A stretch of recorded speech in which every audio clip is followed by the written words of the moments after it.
Hello Bangladesh, hello UE, we love Bangladesh, we love, we love, we love UAE. আমরা কোথায় আছি এখন?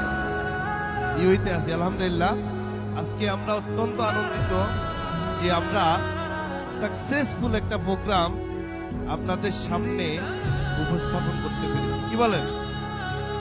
আমাদের গভর্নমেন্ট আজকে বাংলাদেশের দুবাইয়ের কমার্শিয়াল কাউন্সিলর আজকে যেই বক্তব্য দিয়েছে, এই কথাগুলো শোনার পরে আমরা আমাদের ডিউটির পরে আমরা কি আর ঘরে বসে থাকবো? থাকবো? উনি কি বলেছে? অর্থাৎ আমরা যদি আউটসোর্সিং করতে পারি, আজকে বাংলাদেশ গভর্নমেন্ট আউটসোর্সিং এর উপর ট্রেনিং করাচ্ছে, আইটি ইন্ডাস্ট্রি করতেছে, ঠিক কিনা?